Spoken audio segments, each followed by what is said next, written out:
Welcome to the CBS Radio Mystery Theater Archives, the only YouTube channel which has the original classic episodes of the CBS Radio Mystery Theater in order with no ads.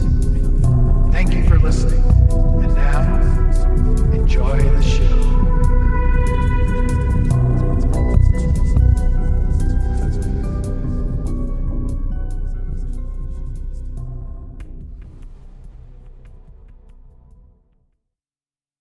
The CBS Radio Mystery Theater presents...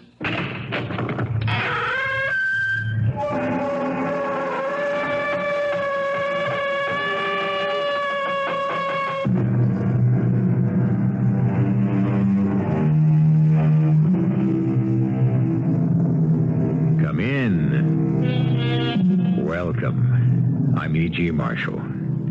Of all the tales I tell, the ones that crawl most across the skin and creep along the spine are those that bring the wronged out of the grave to seek redress from the living. And of all of those, this one, to me, is one of the very most haunting and chilling.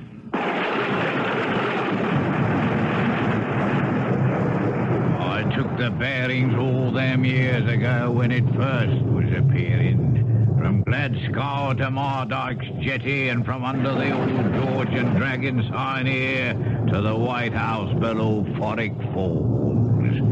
I could fix a marker, boy, over the very spot. Maybe it was a marker, boy, you saw, Captain Joan. It was no marker, it was a woman. And I say it's Libby Filtram, back to collect her due for her unborn child. Murder will out.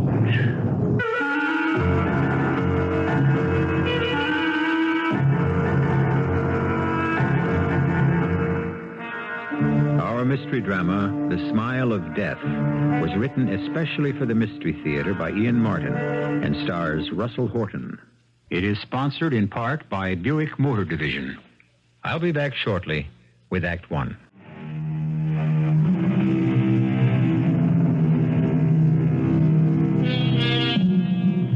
The pretty little town of Golden Friars stands by the margin of a sizable lake, hemmed around by an amphitheater of purple mountains, a place where legends are born and persist. And those most responsible for keeping them alive are inside the warmth of the George and Dragon pub. Dear, that's a wet night. Seems like both natural and unnatural things are having a bit to say about Sir Bale's return to Mardyke's Hall, Dr. Torby. What with the thunderstorm coming on the heels of your mentioning that the baronet was coming home, and her being seen again. Her? The woman in the lake. Oh, Libby Filtram? Elizabeth Filtram that was. Before Sir Bale deserted her and her children to marry the Baroness with all the money. A ghost. Her he murdered 15 years ago. Oh, come now, Jack murdered the girl, disappeared, that's all. Carrying one child and abandoning the other. She was holding out a baby in her arms when we came near her. Before she disappeared. The ghost woman. But was she Libby Filtram? She had a scarf or veil-like bound around about her face, and a great cloak with a big hood like them monks will be wearing, and her face all in shadow. When was it you saw this sight? Yesterday, off the point of Snake's Island. The exact same spot she showed up to begin with all them years ago. Oh, it's Libby Filtram all right, back to collect her due for her and her unborn child. Murder will out. I tell you, there was no murder. Why should she run away? Why should she leave him to another woman? But, my dear Trumbull, don't you see that's just the point? Oh, I'm not defending Bale's conduct or his morals, but the fact is that he and Elizabeth were never married. She had no claim on him legally, or her children. Still and all, Doctor, she might have made quite a bit of trouble with the Baroness if she'd still been about. She only disappeared 2 days before the Baroness came down for the wedding. And showed up in the lake every day from then until they went to Europe. Stark and straight out of the water. Hip high. The way no human being could support itself. Oh, Captain, it's an illusion or some trick of the mists against the background of Snake Island. Sir Bale'll be all by himself coming home. Oh, yes. The Baroness died a few months ago, pneumonia. I wasn't thinking of her. I was thinking of the boy. Oh, Philip. Oh, well, that I don't know. We shall have to be patient till the end of the week when the Baroness arrives. Oh, dear me, that'll be the mail coach stopping. Perhaps Sir Bale decided to hurry up his return. In my opinion, he's been summoned. From what I can see through the rain, it's not Sir Bale. No, this looks to be a younger man and tall. Well, we'll soon see. He's on his way in with the landlord. I could whisk you up some supper, sir. Cheese and some steak and kidney pie, if you'd like. No, thank you. All I require is a little information and a smaller noggin of brandy. Oh, right. We'll be right back with it. Mm-hmm. Wait, draw close to the fire, sir. We have a cold, unpleasant night, eh? I thank you, sir. You're a stranger in these parts? I could say so, yes. You surprised us after a fashion because we were in expectation possibly of someone else. Our local baronet, Sir Bale Mardyke. Now, here's your brandy, sir. Thank you, mine host. Yes, Mardyke's Hold is a very pretty object from the lake, sir, and very much admired about here. As is the house of the Fentrums, at the end of the glen. For all it's wrecked and in ruin now. Close to the house that was on opposite side of lake. Exactly opposite. Feltram. Well, that was one of our great families down here. She's dwindled to nothing now. A pox on both their houses. Nothing but trouble. The woman who rises out of the water of Snake Island has foretold. Pay no attention to him. I'm afraid I have no time. This should be enough to pay for my brandy. Now, my noggin of information. Is Mrs. Juliper well and in good health and still under the roof of Mardyke's Hall? Oh, yes, indeed she is. I saw her early this day, bustling about, getting all in readiness for Sir Bale's return. Only Sir Bale? Well, yes, as far as I know. Perhaps it is as well that I preceded him. You will excuse me? A moment, sir, if you will. This room is not well lighted, and I'm no longer as young as I was. Should I not recognize you? Not really. I am quite different from the babe you brought into the world, Dr. Torvey. Good heavens. As you must know already, I am Philip Feltram. And now, if you will excuse me, I must go prepare for the return of my master.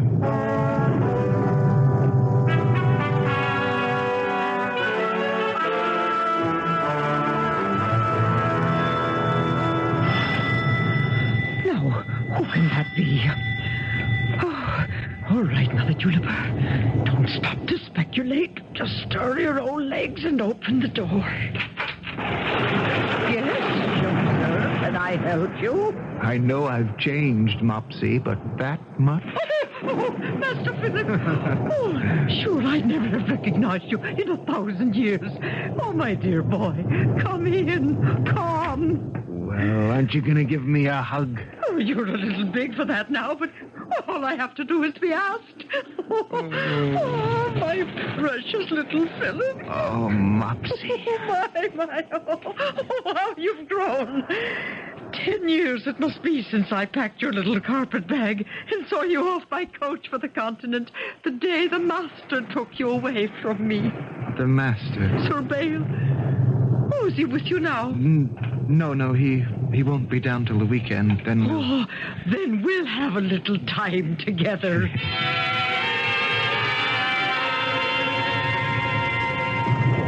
So nothing's changed, is it? In all these years? If you mean Sir Bale, I'm afraid not. And the Baroness is dead? All her money gone with her. It'll be a hard road to eke out all our livings here at Mardyke's Hall. He'd never be back here if he weren't desperate. I said nothing was changed. But it isn't true. You are, Philip. Oh, my little Philip. Where is all the joy you had of life? The laughter you found in everything? Where is Papa, Juniper? Oh, John. He died 2 years ago. Oh. A quiet, happy death. Don't you miss him? Oh, every moment of every day. But we had 40 years together. A lot of memories for an old lady to live out life on. I still have the same joy for life. The love I tried to give you when I brought you up. When we did, John and me. Before your father took you away from us to Germany. Didn't you find any happiness there, Philip, boy? Judge for yourself. I was not welcomed by my mother-in-law. Perhaps I rested too hard on my father's conscience. No happiness, Mopsy.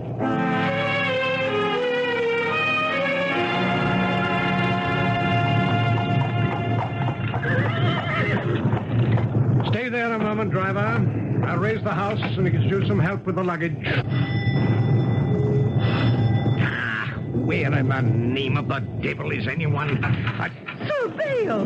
Mrs. Juniper, glad to see you're still alive. Where is my natural offspring? To speak of him as kindly as possible, why isn't he here and ready to greet me? Oh, we didn't expect you tonight. Sir Philip. Sir Philip? Well, I meant Philip. He took the trap over Clouston Way to bring my niece back. If you're to be making your home here, I thought we'd need a little extra Who help. asked you to make arrangements I didn't order? Well, in your letter, you said to make all ready to open the hall. I didn't ask you or Philip to make any plans for me beyond those I issue myself. Well, I'm afraid it's my fault. No, 'tis Philip's. I thought by now I'd taught him to have no mind of his own. Not for want of trying. But you won't succeed. What does that mean? Come here with me. Cross the drive and out to the edge of the terrace. There. Look out across the lake toward Snake's Island. I abhor that lake. Water of any kind. I won't. I can't. You must, Sir Bale. Must? How dare you? Because I'm old in your service and not long for this world. She's still waiting for you. Who? Philip's mother. There. See her in the moonlight before Snake's Island. Standing above the water, reaching to you for all the things she never had from you. Libby. Yes, Libby. Elizabeth Feltram. Who do you think it was brought you back here at last?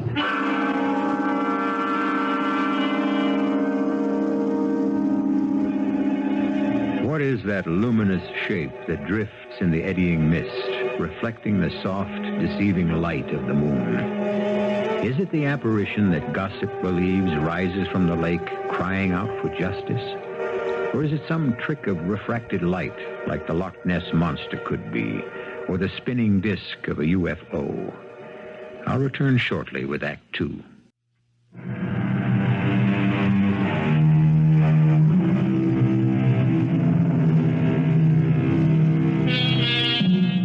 For a long, long moment, a glowering Sir Bale Mardyke gazes across the lake.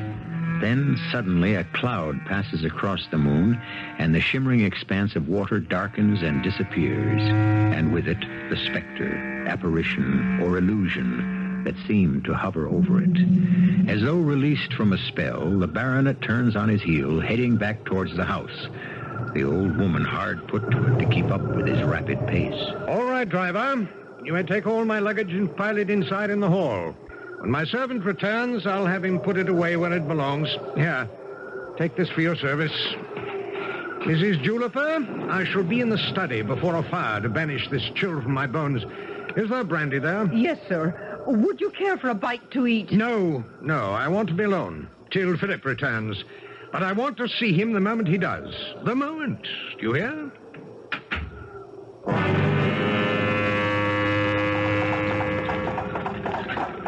It's coming on to twilight, Mr. Feltram. Maybe we'd better hurry. Not for me. I'm in no hurry to face my employer, if he's arrived yet. Now, that's a strange thing to say. Your employer? Isn't that what he is? Well, I don't mean to say anything out of turn, but Mrs. Juliper's my aunt. And I know she brought you up from the time you were 4 till you were 12. Yes. Mopsy's the only real parent I ever had. I'm a bit confused. I mean, I know your own mother disappeared like, but you've been with your own father since you were 12 in Europe. My father, yes. In a manner of speaking, it isn't quite the same when you've been born, as the phrase goes, on the wrong side of the blanket. Well, I realize a stepmother isn't quite the same as a real one. Oh, I had few quarrels with my stepmother. She was a cold, remote, unhappy woman. But the man from whose seed I came is something else again. I wish you weren't so bitter. I'm not bitter, Jenny. Just beaten, cowed, and whipped, and as much a slave as if I were clothed in irons. Oh, Mr. Philip. Please, just Philip. All right, then, Philip, if you wish. Oh, but you mustn't give up on life. Not at our age. Oh, there's too much of it left to live. Where anything's possible. Yes, you haven't met Sir Bale yet. And, maybe I had better make a little better time. Whoop, Bessie. Oh.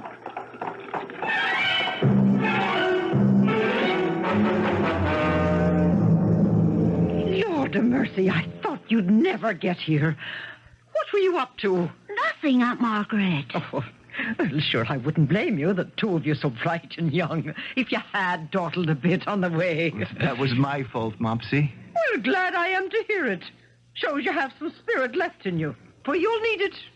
Oh, he's in a black mood, the master is, and waiting for you in the study. I'll go see him right away. I think it's terrible. I mean, how can his father treat him the way he does? How indeed. All for the want of a little scrap of paper.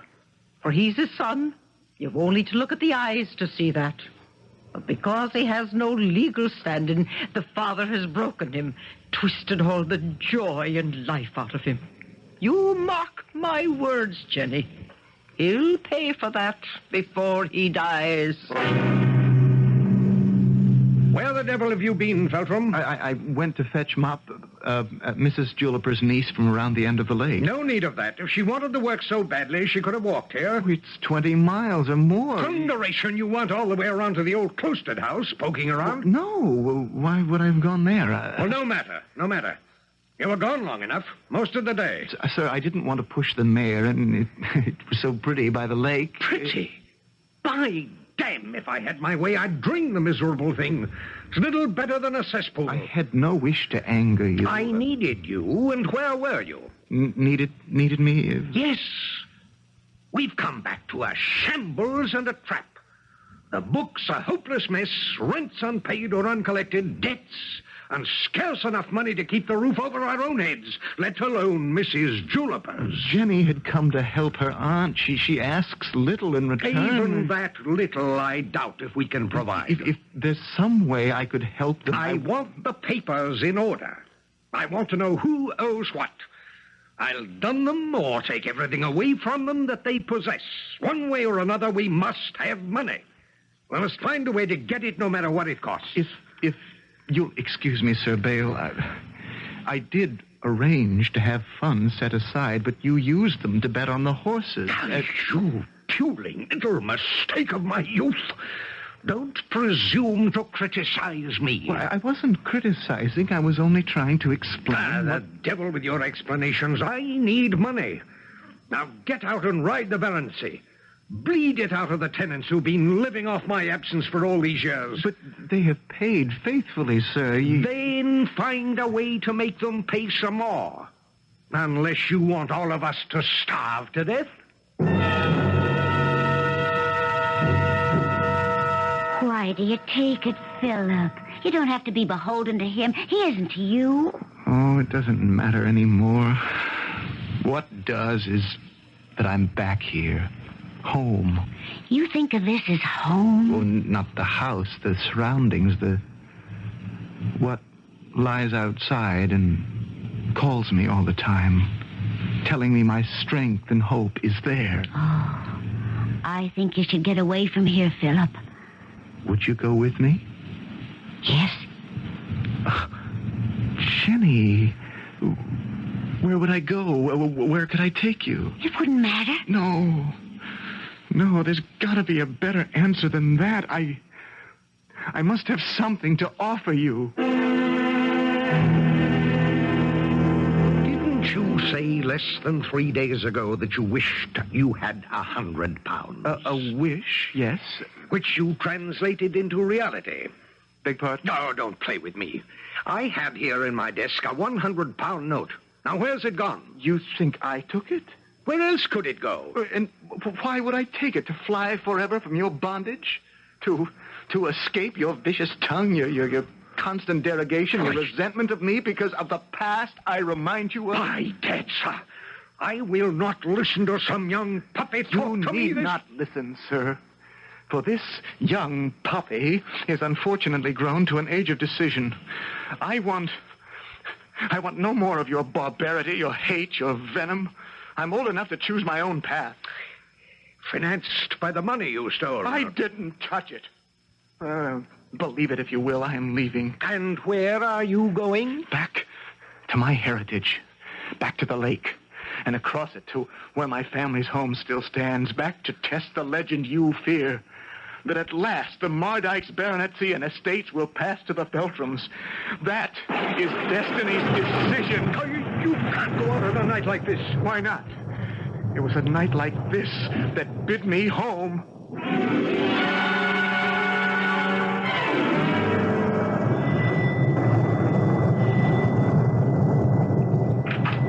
Yes? What is it? It be Captain Jack, Mrs. Juniper. And a sad occasion. What is it? What the devil are we being roused from bed for? A corpse, a male. Drowned it under circumstances all the years on the water cannot credit. And brought home to you. Who is it? Your son, Philip Feltram. Give me leave to have my men bring his body in.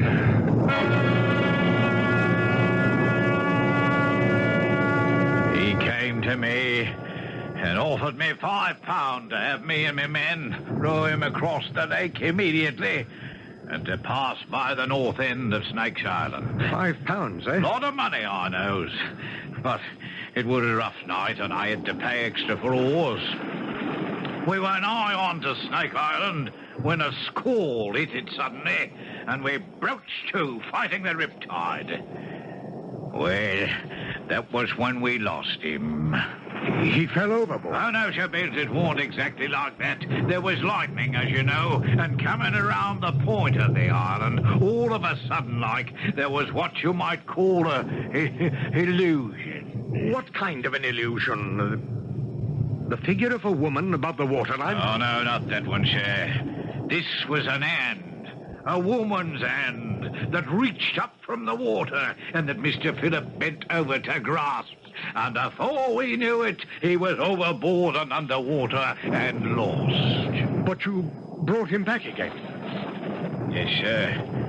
We eased up on our oars, and all of a sudden his body was floating calm and peaceful like. We hauled him aboard. Not a thing we could do. Empty his lungs of water. Try the artificial respiration. Nothing would bring him to. So we brought him home here.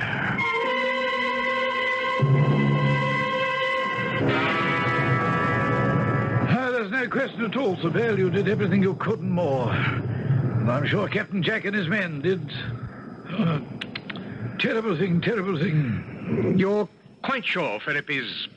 well, that he's drowned? No pulse, no respiration, cold as a lead image in the garden. Oh, no. Philip is dead. Damned irritating little fool. How am I to make do without him? It's a great loss, one's only son. You think I care for that? He was a weakling and a burden. But I had uses for him as a servant. Worst of all, he's stolen £100 from me and left me without a penny. As to that, Sir Bale, you'll have reason to be ashamed. Here's your £100 note. What? I found it among some papers in the waste paper basket that you asked me to empty. So you drove him from the house for nothing, to his death. Well, how was I to know? By gad, Dr. Torby, can't something be done about that corpse? He's grinning at me as if he'd pulled off some trick or something. Rhesus sardonicus. The smile of death, Sir Bale. Rigor mortis is setting in.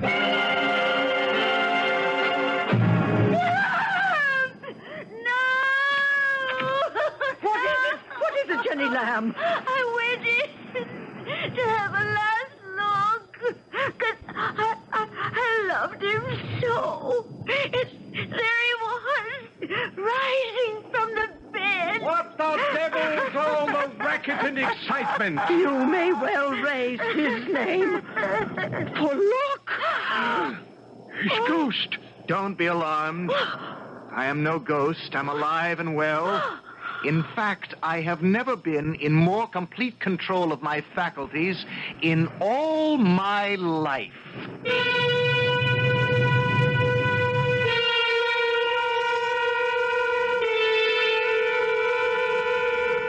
Who and what is he, this Philip Feltram who was drowned and pronounced dead medically? Man or ghost? And almost as amazing and inexplicable is the change in his character, the ring of authority and strength in his tone that all three who face him at that midnight hour react to. I'll return shortly with Act 3.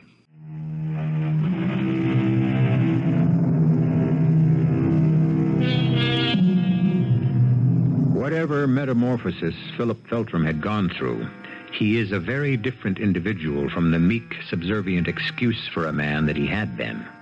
Sir Bale, unable to adjust to their new relationship, was hesitant and defeated. He was no longer the master from the very first morning after Philip's renaissance, for more reasons than one.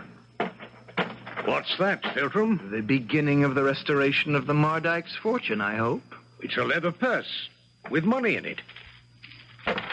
Gold. Guineas. A small fortune. No need to count them. There are 300. A drop in the bucket, but a beginning. What do you mean, a beginning? Properly used, they can multiply. How? Bee swing, falcon, and lightning. What? The names mean nothing to you? No, Oh, stop a bit. They're horses. In the weekend races. 2 of them anyway, right? Correct. All of them. Well, what of it? You're not suggesting that any of this money should be bet on them. I am. But they're also Rands. They have no chance of winning. Would you like this purse of gold? Well, naturally. Where did it come from, anyway? From a gypsy, lent to me to lend to you under certain stringencies. What? That you use it to advance your fortunes, but that you must bet at least 5 guineas each on the horses I named. And the rest? You may use as you choose, always remembering that the debt must be repaid. When? When the gypsy chooses to call for it. Who is this gypsy? What's his name? I cannot reveal that. Well, I don't know that I want to be involved in something so secretive. What choice do you have, or do you wish me to return the purse? Damn you. No. If it amuses you, keep your secret. I shall go to the Heckleston racecourse and live up to the letter of the bargain. But let me reassure you and your mysterious gypsy, Sir Bale Mardykes is still his own man.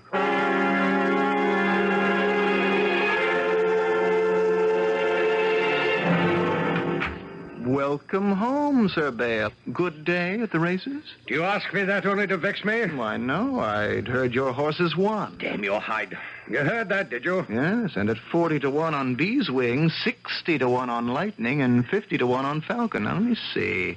At 100 guineas apiece, that should make... I didn't bet that way. I bet the favorites. Oh, that wasn't the agreement. I lived up to the agreement. Rot your soul.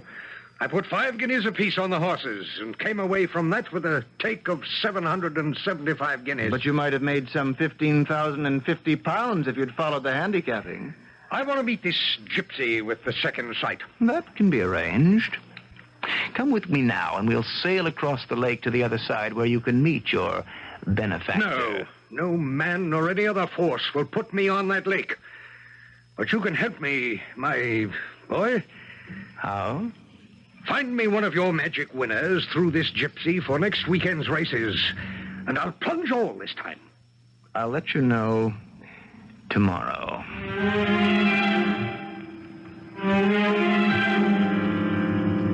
I have your answer, Sir Bale. Yes?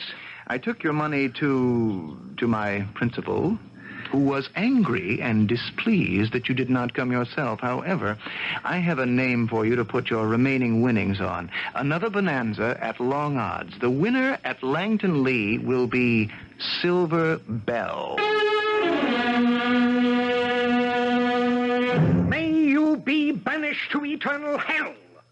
I believe this is all a scheme of yours to ruin me, Feltram. Why? What happened? I was fool enough to take the other money I'd won, mortgage what I could of the estate, and put it all together to win a paltry 7,000 with 20,000 bet. How could you risk everything on a mere word from me? Silver Bell was the favorite. There was no chance for him to lose, except ill luck at the far turn that set his hoof in a pothole and tore his fetlock. I'm ruined. All this is gone. Estate, house, everything I own. You could recover it if you so desired.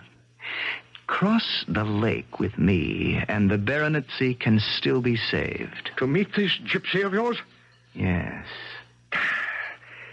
What chance have I left? Very well. Let's go.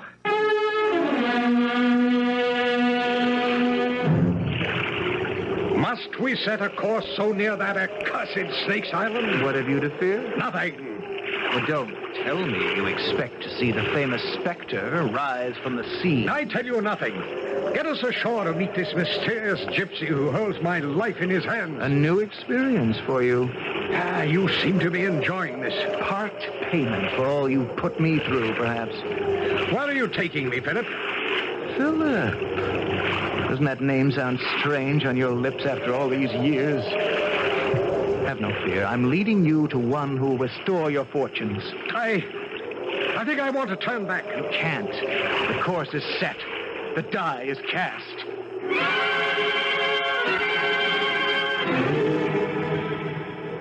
This old oak is as far as I go. You're not going to lead me? The path is marked.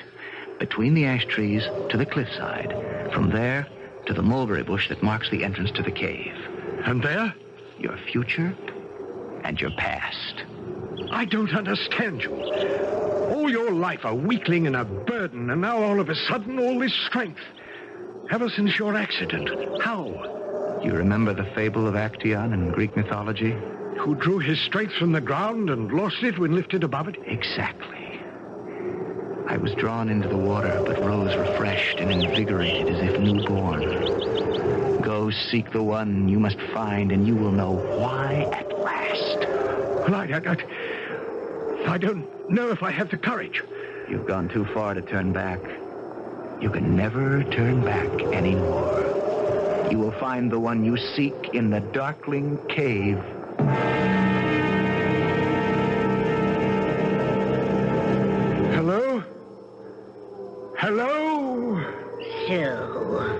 You came back to me, babe. You... Can it be you, Libby? Does my appearance shock you?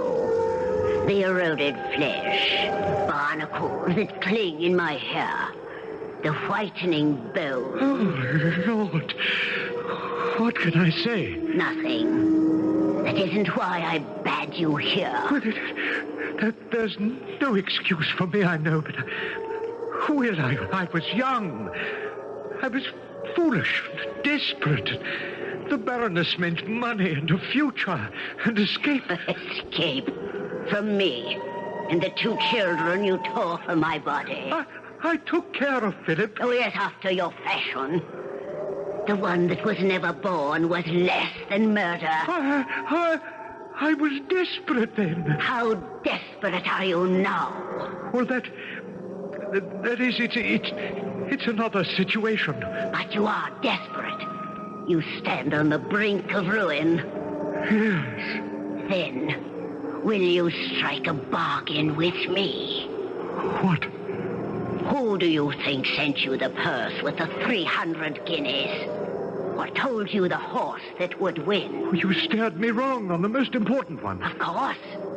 Because I had to teach you a lesson and bring you here at last so we could make a bargain with life. Oh, this is madness. You are long dead and gone. What are we discussing? Your future and Philip's and mine. I don't understand. I'll explain it for you. I will give you money again. And I will name you horses which will make you a rich man. And the house of Mardyke secure. On one condition. That you give me what you should have nearly 25 years ago. Your name. What? How can I marry you? You're 25 years dead. Philip has made all arrangements with the vicar. If you meet me at the altar of Golden Friars Church tomorrow night at 8 o'clock, the wedding will be performed. But why now? It's impossible. My dowry will be a purse of gold of 10,000 pounds. And the name of a horse which will ensure Mardyke's and its heirs for all time. Do we meet? I will be there. Whatever else betides, I will be there.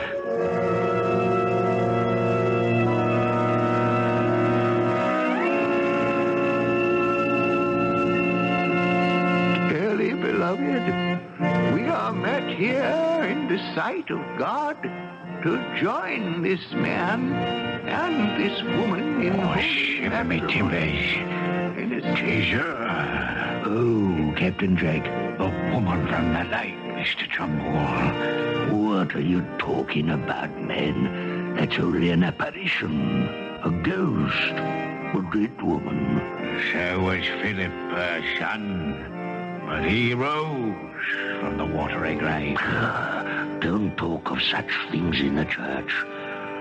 It's Libby Felton, all right. Come back. But she's alive. She spent last night at my inn. Why, you saw her face? No. She was veiled, just as she is now at the altar. Do you, Elizabeth Stanford Feltram, take this man, Sir Bale Mardyke, to be your lawful wedded husband? I do. And do you, Sir Bale Mardyke, take this woman, Elizabeth, to be your lawful wedded wife? I do. Then, by the virtue of the power rested in me as a vicar of God, I do now pronounce you man and wife.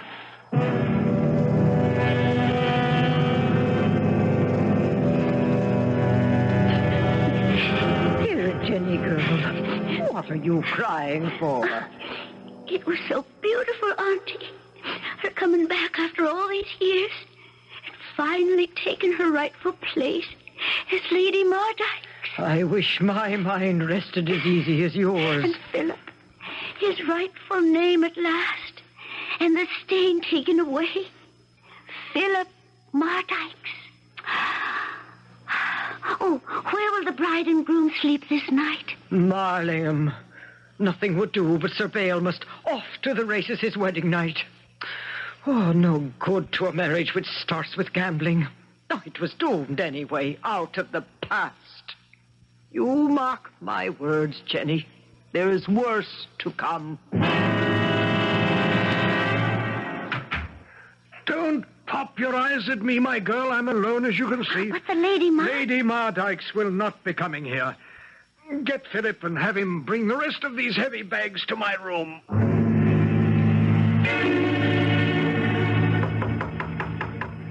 Come. Where do you want these, Father? Put them on the bed with the others. I shall have little enough use for it again. I'll get the door. They are heavy enough. She gave me 3 horses to parley at unbelievable odds, and £10,000 to wager. There's over $1 million on the bed. More than enough to pay all the debts, set the estate to right, and bury me. Bury you? You heard me. I must join my wife. But her home must be mine. This one will be yours. You realize that? I'm sorry, Father. So am I. For many things.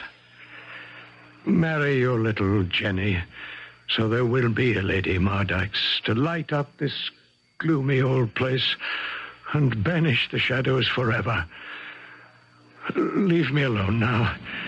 As soon as it's dark, I shall go to her. I shall never return. Father, Forget it, Philip Mardykes. Soon to be Sir. It's too late for me. And I go to know better than I deserve.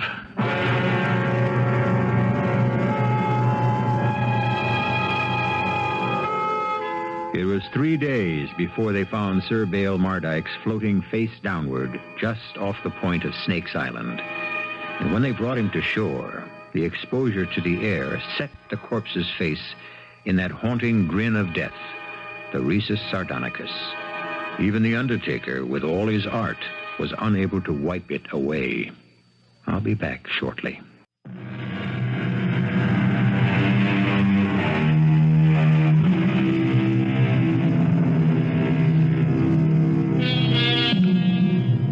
Sir Bale Mardykes rests now in the family crypt, but not alone. For the night following the discovery of his body in the lake, Captain Jack brought up the body of a woman in the same spot. A scarf was wound about her face, but when Philip gently unwound it, there was the face of his mother, Libby, lovely and youthful as it was 15 years ago. She lies in the vault, too, beside the man who at last gave her and her son what he had denied them so long, his name. Our cast included Russell Horton, Court Benson, Ian Martin, Joan Shay, and Evie Juster. The entire production was under the direction of Hyman Brown. And now, a preview of our next tale. Good Lord. Oh, no. Not again. Our room's been ransacked. What a mess. Every drawer open. Look what they've done to our clothes. Oh. Well, at least they've left us something.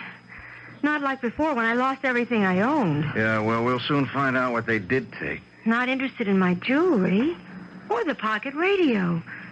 You'd think someone might take that. They busted open this suitcase, but the traveler's checks are still there. I haven't missed anything yet. Whew, but it's a nasty feeling to have someone paw through your personal things. Oh, you know what they were looking for. Now, where did you hide it? Hide what, Peter? Our most important piece of evidence, your photograph of the painting. I told you it's in a very safe place. You have the photograph. This is E.G. Marshall inviting you to return to our Mystery Theater for another adventure in the macabre. Until next time, pleasant dreams.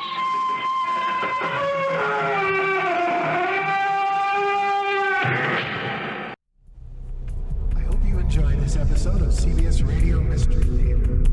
If you've enjoyed this and want to hear more,